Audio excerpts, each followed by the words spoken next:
My boyfriend's ex-girlfriend, who is the white moonlight in his heart, is dying from a terminal illness. He brought her into our wedding room and made her wear my wedding dress. He made her marry for me. I created a scene, but he blamed me with a frown. Enough, Carrie. She is your sister, and she is almost dying. Is your heart black? With a loud noise, Richard's face turned cold, and he overturned the table in one go. I startled and took 2 steps back, looking at him in disarray. What are you celebrating? Richard coldly stared at me. Are you celebrating the fact that my Jenny is dying? My Jenny? I stared blankly at him. When he looked at me, his eyes seemed to be filled with towering anger. But when he mentioned my Jenny, even his tone softened slightly. In that moment, my heart skipped a beat, as if a needle was pricking me. It was not painful, but it made me uncomfortable. Before I could speak, he continued, Carrie, why are you so vicious? Do you have a heart? Even if she is a stranger, you shouldn't be so happy about her misfortune. You make me sick. Disgust filled his eyes. The pain from the cut on my ankle by the broken glass made me slightly more alert. I lowered my head slightly, feeling a sense of irony. Richard, I'm pregnant. I didn't know about Jenny, I said. Richard froze in place, looking at the mess on the floor,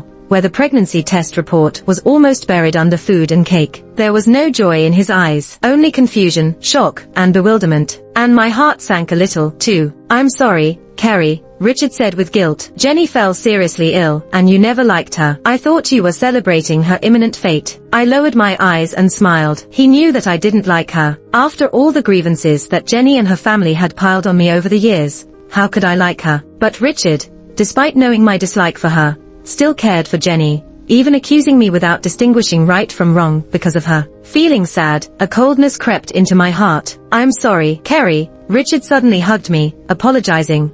I was too hasty in my words. Please don't be angry, okay? I wanted to say okay, but the words stuck in my throat. So I changed the subject, asking, is she very serious? Terminal stomach cancer, Richard said with pity and regret. I said, that's so unfortunate. Just as I finished speaking, Richard's phone rang, and as soon as he answered, I heard Jenny crying on the other end. Richard, it hurts so much. If I jump from upstairs, will the pain go away? Jenny, don't do anything foolish. Richard's hand trembled, his face filled with pity and anxiety. I'm coming right now. I watched his panicked figure leave. It turned out that even he, who was always calm and composed, could lose control sometimes. I didn't follow him, but sat in the living room all night. In the morning when Richard returned and saw me, he was somewhat surprised. You didn't sleep. I just woke up. How is she? I asked. She has stabilized. Richard sighed in relief. Then he touched my head and said, Carrie, things happened suddenly last night. You are so understanding. Won't you blame me? Being considerate and understanding had always been my label,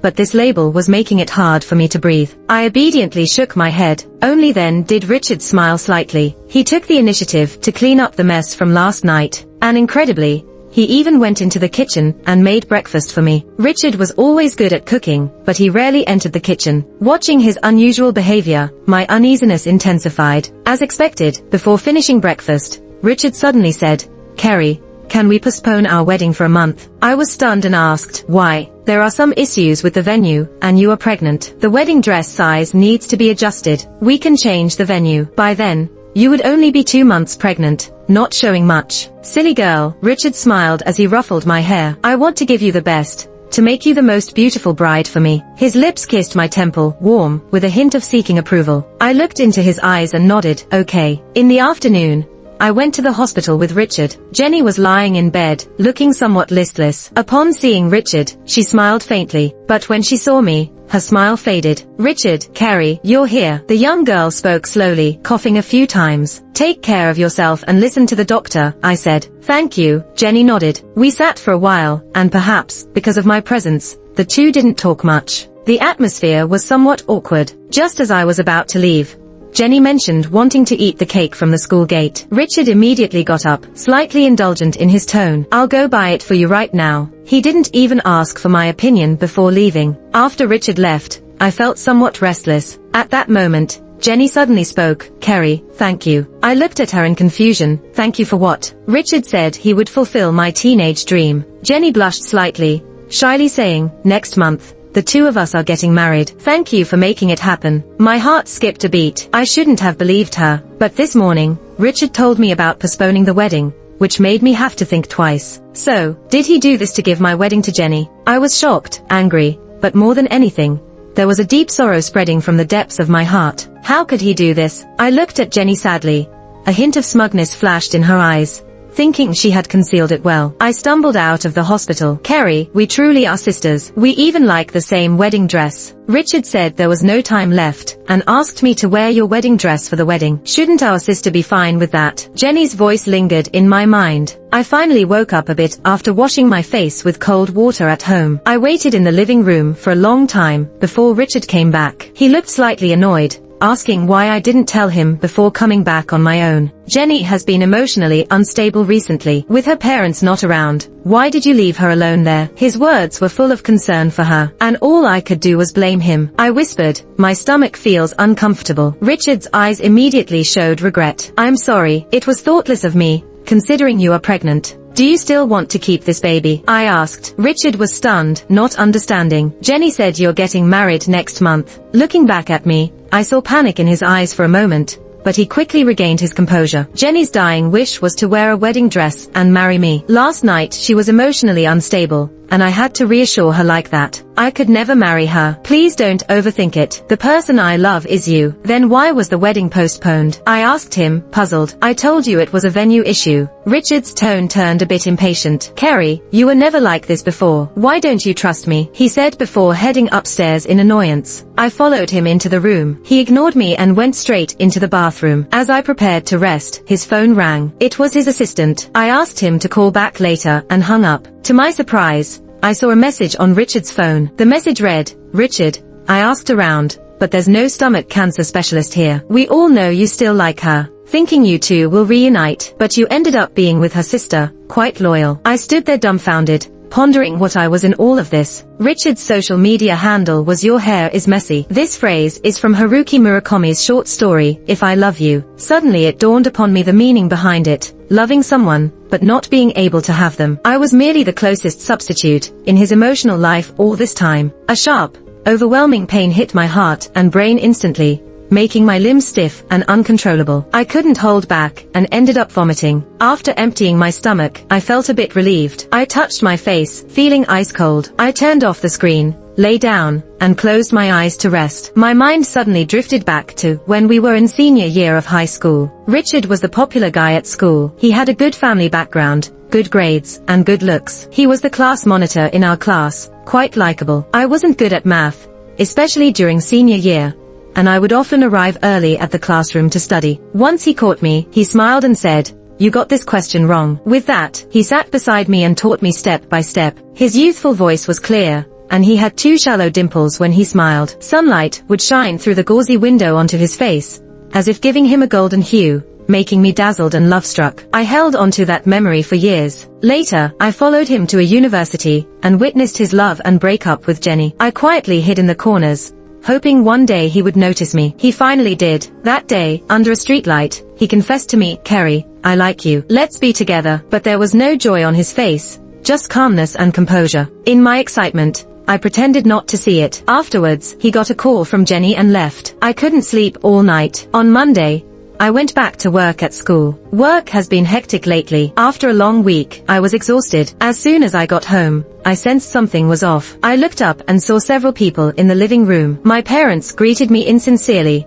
and Jenny smiled sweetly at me. Richard pulled me over. Carrie, no matter what, Jenny is your sister. She doesn't have much time left, and only wants to be with Richard to spend her last moments. My mom said, she won't affect your relationship with Richard. Can you please help her? Both my parents knelt before me, pleading with me. Upstairs, Richard said to me, Carrie, if you don't want to, I can ask her to move out. All right, I said, not expecting that answer from me. Richard was stunned for several seconds. His eyes were filled with disbelief. I knew what he hoped my answer would be, but this time, I didn't want to be the obedient Carrie, who always pleased everyone. After 2 seconds of silence, Richard said, Carrie, she's your sister. We are sisters, I know. When I was 1 year old, my parents divorced. Neither of them wanted me, so I was sent back to the countryside to be raised by my grandmother. After the divorce, my mom found out she was pregnant, so they got remarried. No one knew about their remarriage, and I was naturally forgotten. I asked him, so what? Richard didn't answer, but I could tell he was unhappy. When Jenny left my house, her eyes were teary, her voice choked. It's okay.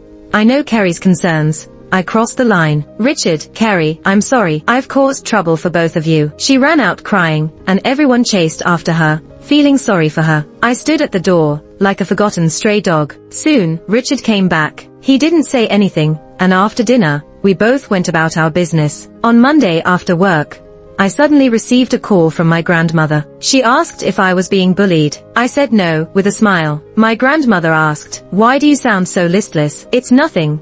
Just a bit tired from work recently. If there's a problem, don't keep it to yourself. Tell Richard. He's the closest person to you now." "I know. Don't always sacrifice yourself for others," my grandmother said. I listened to my grandmother's voice, feeling a bit emotional. I responded, chatted with her for a while, and then hung up the phone. I turned to call the neighbor. That's when I found out my parents went back to ask my grandmother to help persuade me. My grandmother kicked them out, but ended up accidentally spraining her foot. Upon hearing this, I was shocked and wanted to go back immediately. The neighbor said, "Don't come back. Your grandma is just afraid you'll worry. Don't let your parents come and bother her again." I knew they would continue to harass my grandmother if I didn't agree. She's old and can't handle it. Under pressure, I eventually agreed to let Jenny move in. When Richard heard about this, he restrained his surprise and hugged me, saying, "Carrie, I knew you're still my most kind and generous Carrie." I closed my eyes, forcing a smile. His joy has always been related to Jenny. Jenny moved in overnight. Maybe out of consideration for my feelings, Richard didn't go down to help. He held my hand and promised,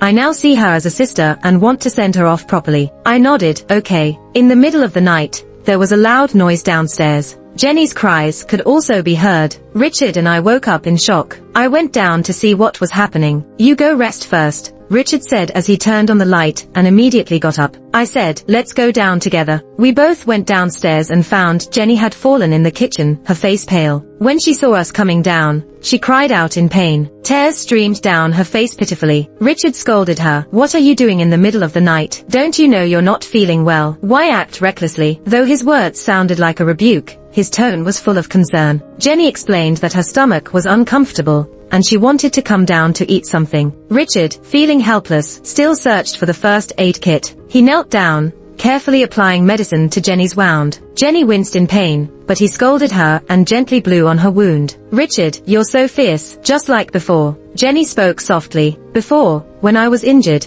you scolded me while gently treating me." Richard's hand suddenly froze. I suddenly remembered the last time I fell. Richard was also anxious, but his actions were rough when applying medicine. I was in pain, tears falling, and he said it was to teach me a lesson. At that time, I thought he loved me, and a hint of sweetness surged in my heart. Now I only see it as my own wishful thinking. Suddenly, Jenny cried out, interrupting my thoughts. "Richard, be gentle." Richard, with a heavy voice, gritted his teeth and continued. After taking care of Jenny, Richard and I went back to our room. We slept backs against each other, and I was once again sleepless. When I came home from work the next day, Richard was busy in the kitchen, and Jenny was on the couch snacking while watching TV. Their interactions were like those of a newlywed couple. At that moment, Richard advised, "Jenny, eat fewer snacks. Your stomach will feel uncomfortable later." "I'm practically dying.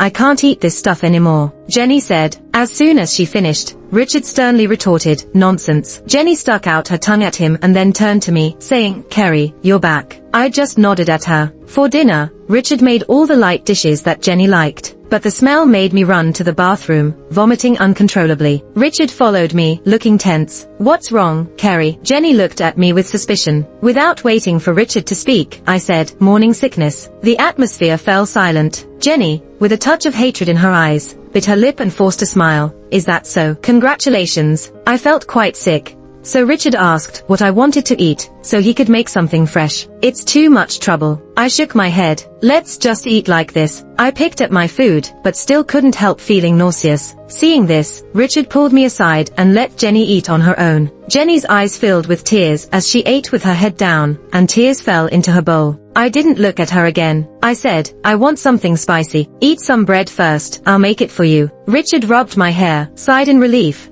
and went to the kitchen. In a short while, he made a few spicy dishes. "Is it good, Carrie?" Richard asked me. I nodded and said, "Yes, it's good." He also tasted it. Not a fan of spicy food. After just 2 bites, Richard needed to drink water to alleviate the heat. Richard teased me, "You're pregnant, and your taste buds have changed. I never knew you liked spicy food." I was slightly surprised, but I've always loved spicy food. The one who didn't like it was him. "It smells so good.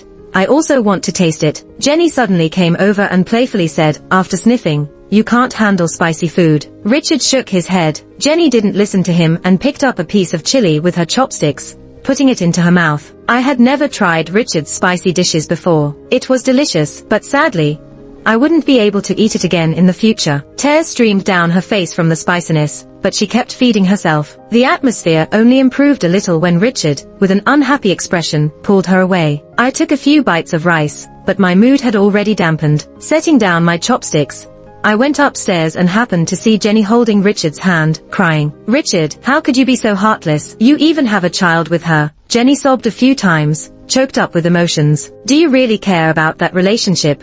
Or is it just me? You clearly have feelings for me.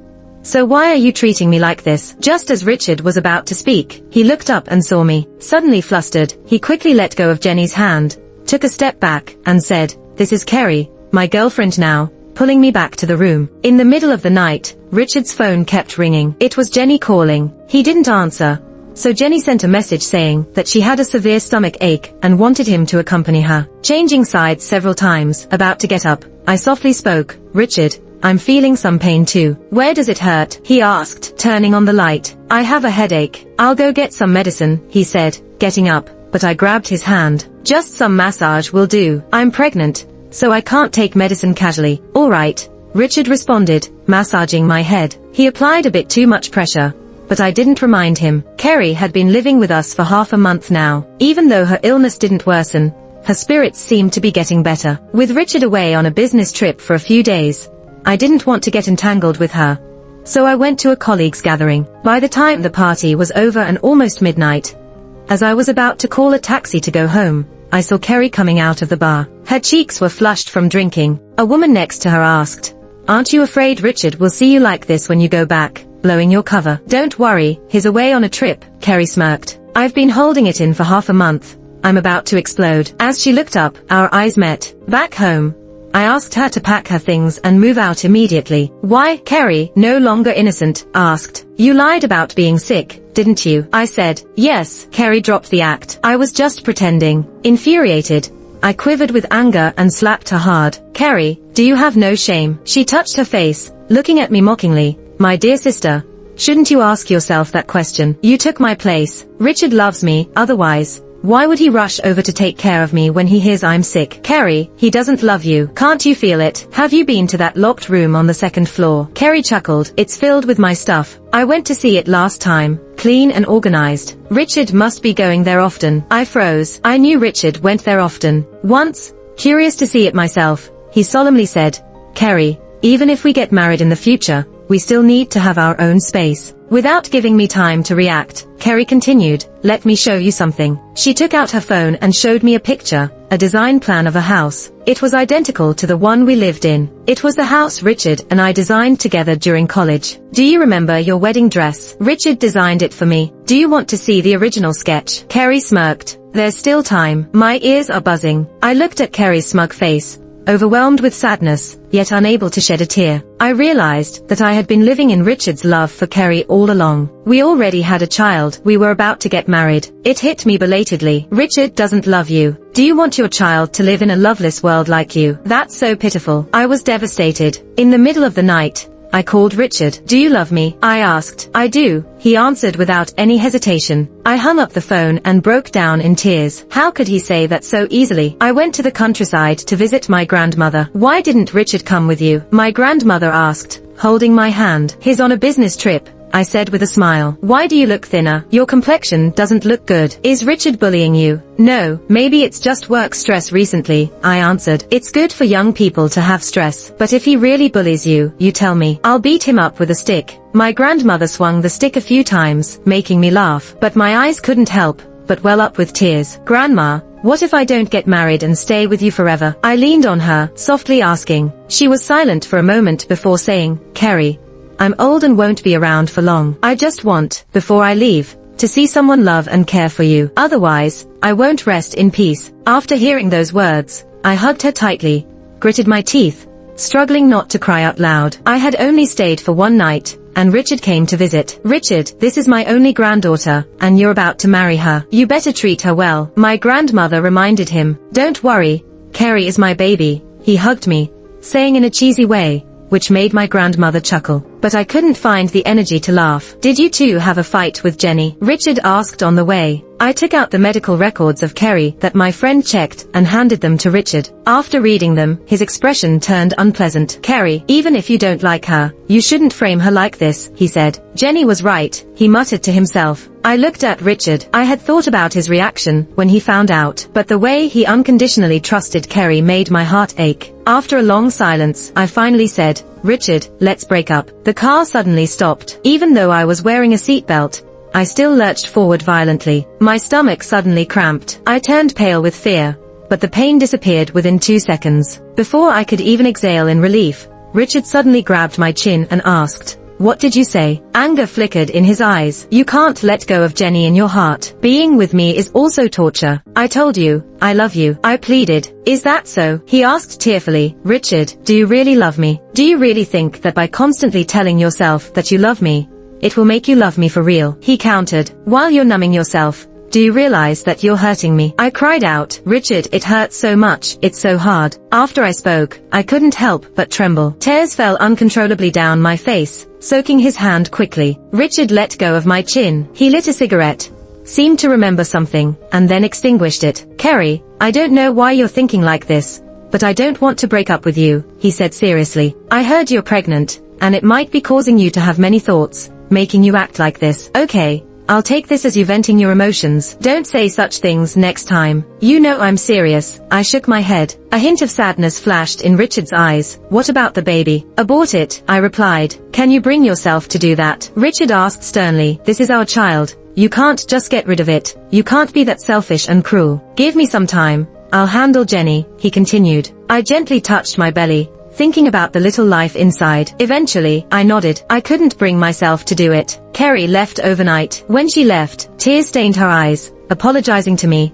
saying she was the one causing trouble. Maybe she really shouldn't exist in this world. Maybe that's why cancer came to punish me. I saw a flash of pity in Richard's eyes, but he still didn't say anything. After Carrie left, Richard and I spent the next 2 weeks quietly and blandly. Everything seemed normal, but I felt increasingly uneasy. The next day at work, I suddenly received a message from Carrie. She sent me an invitation, asking me to attend her wedding. On the invitation, there was a picture of her and Richard, with their names written below. I almost fell to the ground. Carrie, are you okay? A colleague held me up in time. I shook my head. Please help me request a leave. After saying that, I turned and walked out. I took a taxi to the wedding venue. When I arrived, the place was packed with guests. Carrie and Richard were following the officiant's instructions, saying I do to each other. I stumbled over, and when Richard saw me, he froze in surprise. It was his brother who reacted first and stopped me. Carrie, this is a misunderstanding. Wait for Richard to explain to you, he said. I couldn't get through them,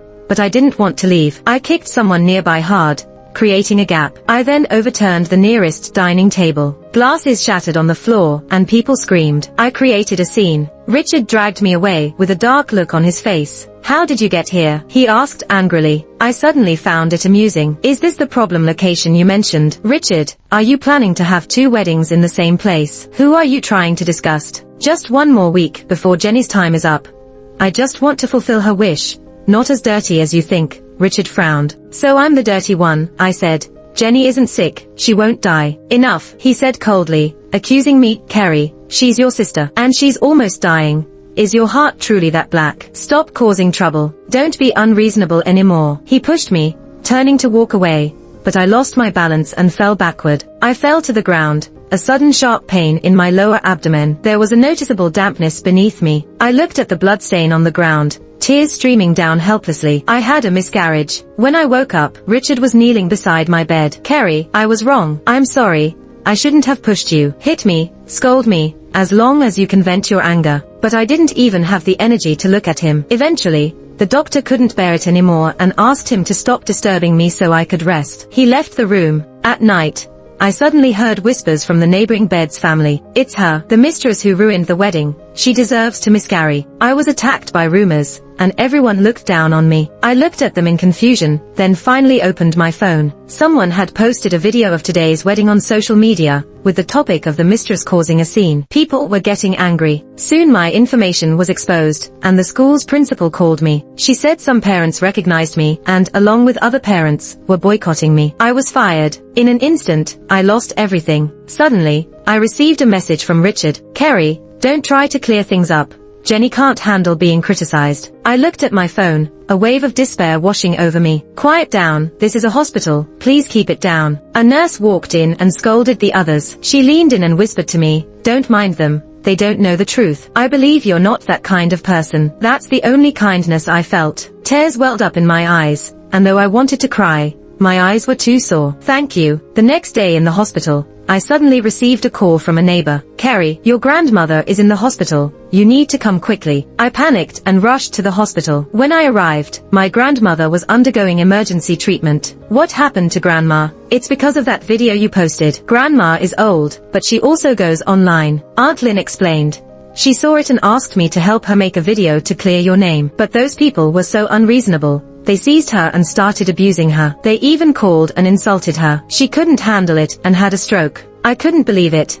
I took a step back and eventually collapsed on the ground. I waited in the hospital for a long time. Finally, late at night, the lights in the operating room went out. But the doctor told me, please accept our condolences. Trembling, I walked beside my grandmother, my hands shaking as I lifted the white cloth covering her. She lay with her eyes closed, silent on the bed. I called her. I kept calling her.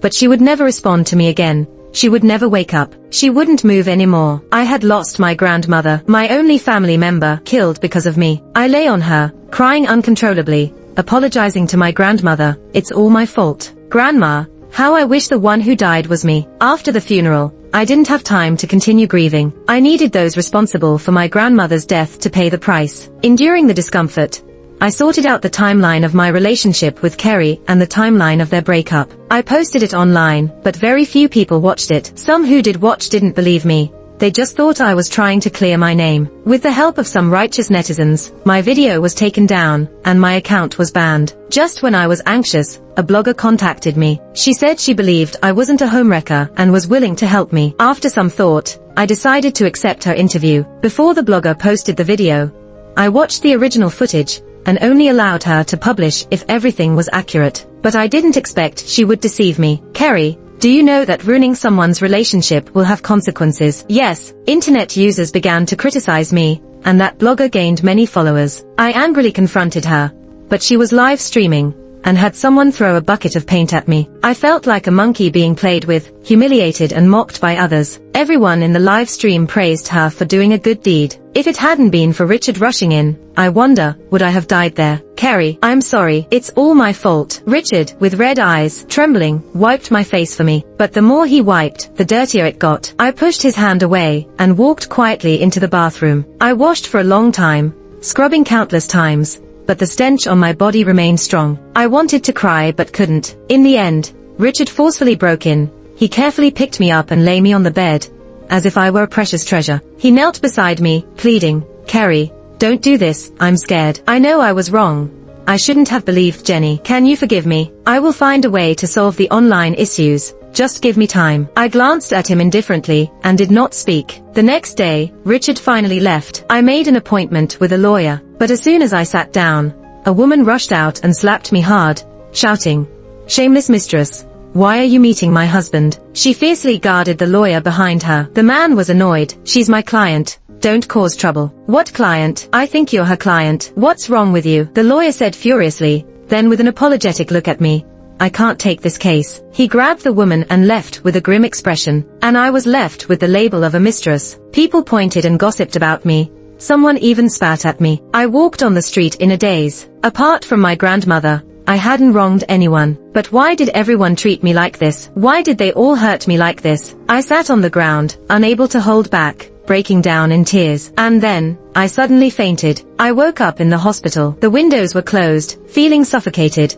I walked out barefoot. Just as I walked to the reception, a man suddenly ran towards a nurse with a knife. I remembered that nurse. She was the only one who had shown me kindness. At that moment, I didn't have time to think, and used my body to shield her from the knife. Carrie. In that moment, I heard Richard's voice in panic, but the man kept stabbing me, shouting all the doctors and nurses were to blame for killing his mother. I'll kill you all. It hurt so much, but with all my strength, I tilted my face up, smiled at the nurse. I finally found release. I was dead. My spirit floated in the air, watching Richard kneel beside my body, crying in agony. I felt miserable. Just as I was about to drift away, my spirit suddenly felt a sharp pain. I turned around in pain, only to see the familiar old lady wielding a stick and hitting me, shouting, "Who told you to block the knife?" "Grandma." I burst into tears, hugging her and apologizing. "I'm sorry, it's all my fault. I miss you so much. I miss you so much." She scolded me, but gently blew on me. I couldn't help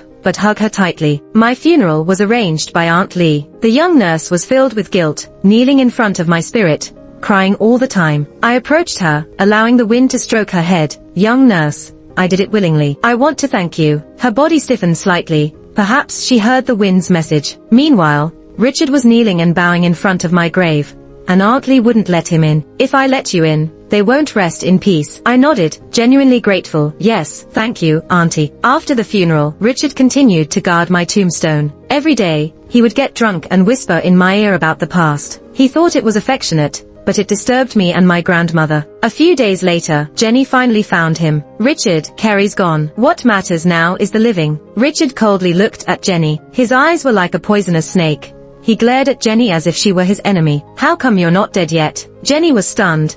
She never expected the sudden outburst from Richard as he got up and slapped her hard. "Why did you lie to me? Why did you lie to me when you were not sick? You killed my child, killed my grandmother, killed Carrie." Jenny had never seen this side of Richard and was terrified. "I didn't mean to harm her. It was you who uploaded the video." Richard replied, "And it was you who used my phone to send messages to Carrie, driving her to despair. She wouldn't have met such a tragic end, despised by everyone until her death." "Jenny, you're so malicious, so disgusting. I will make you suffer for every bit of pain you inflicted on Carrie." I stood beside my grandmother, hearing those familiar words. One day, the same cruel words used against me would be unleashed on Jenny. Richard finally walked away from my grave, but my grandmother and I stayed by his side. I witnessed him clearing my name from the rumors and revealing his past with Jenny. Richard's company stocks plummeted, partners withdrew, and the company faced bankruptcy. Meanwhile, Jenny and my parents were subjected to public humiliation, unable to leave the house. The righteous netizens didn't spare anyone, whether good or bad. They were scorned, splashed with red paint, and insulted in front of their homes. Some even sent terrifying gifts to scare them. For months on end, Carrie's family dared not step outside. As the video of me saving someone from the knife went viral,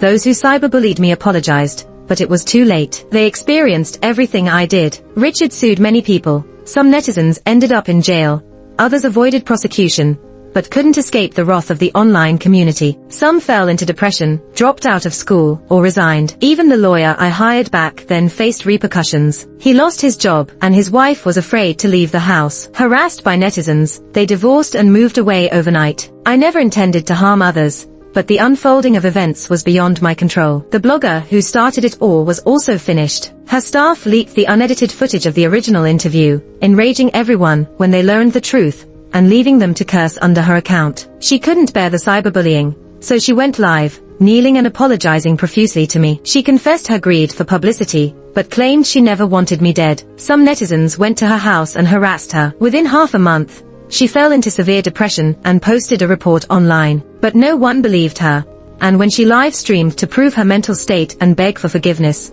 netizens instead urged her to die. Consequently, she took sleeping pills during the broadcast. Sadly, no one called for help, as they thought she was faking it. By the time some realized, it was too late. She was dead, and in an instant, my grandmother and I floated in the air for half a year. After dealing with the netizens, Richard focused on Carrie. Under various pressures, she developed depression. During a medical checkup, she was diagnosed with stomach cancer. Stage 4. Stomach cancer is so painful, isn't it? She started experiencing stomach pains and loss of appetite. Less than a month passed, and she couldn't eat anything, relying on hospital drips to sustain her life. "Dad, Mom, it hurts so much." I saw my mom furrowing her brow, crying. "What are we going to do?" My dad exclaimed angrily, "It's karma. She killed her own sister." Carrie stood by. "How can you say that? Wasn't this also sanctioned by you?" "What nonsense. When did I allow her to do this? You're pretending to be a good person now. When Carrie was born, you lost your job, Thought she'd bring bad luck,